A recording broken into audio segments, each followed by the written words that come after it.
Assalamualaikum dan salam sejahtera. So untuk topik hari ini saya akan menerangkan tentang um, phases dalam stage 2.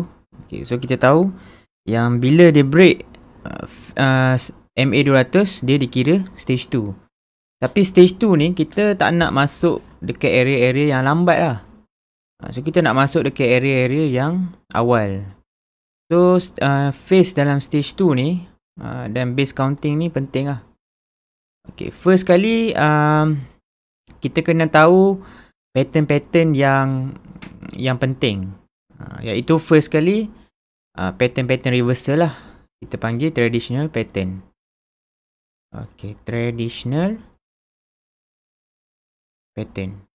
So untuk video kali ni saya akan tunjuk dari segi teori dulu. Next video saya akan tunjuk lebih kepada contoh dalam chart lah. So traditional pattern ni pattern-pattern yang selalunya yang selalu ada dalam market lah. Cup and handle. Okay, cup and handle. Ataupun saucer with handle. Ataupun style rounding bottom lah. Maksudnya dia style rounding punya pattern. Rounding pattern. Kadang-kadang dia tak ada handle kan. Certain saham-saham yang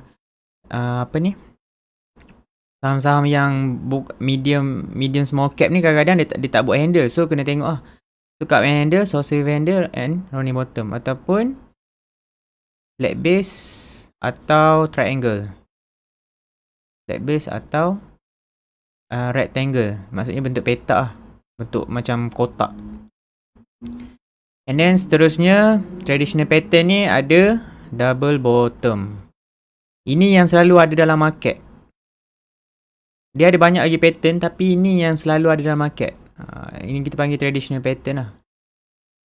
And then dia ada panggil non-traditional pattern. Non-traditional pattern. Okay, so non-traditional pattern ni adalah pattern-pattern continuous pattern tapi dia tak membentuk dia short term continuous punya pattern. Sebelum ni ada saya tunjuk iaitu bull flag. Okay, bull flag, bull pennant. Okay, bull pennant. Lepas tu descending channel. Dia bukan bentuk yang triangle.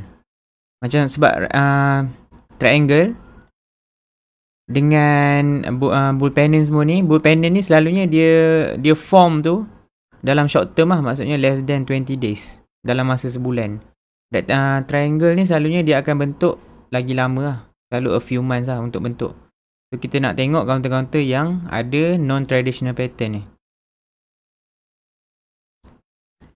Okay, itu adalah pengenalan untuk phases dalam stage 2 lah.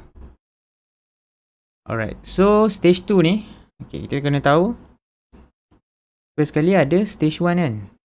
Okay, stage 1 contohnya dia first kali dia akan bentuk stage 1, dia akan form. Okay, dia akan form reversal pattern. Contoh cup and handle. Okay, cup and handle. So once dia break sini, sekejap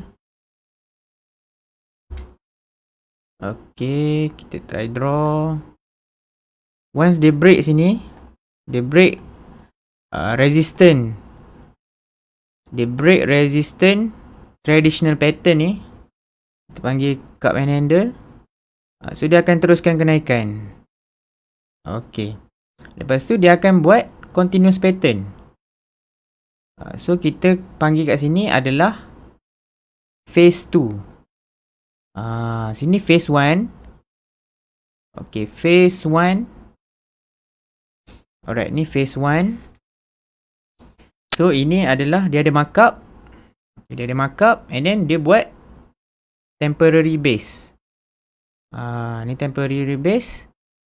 So ni panggil phase 2. Kat sini dia start masuk phase 2. So kita bila dia breakout, dia teruskan kenaikan. And then dia buat Contoh dia buat consolidation lagi. Base 3. So ni dia start panggil phase 3.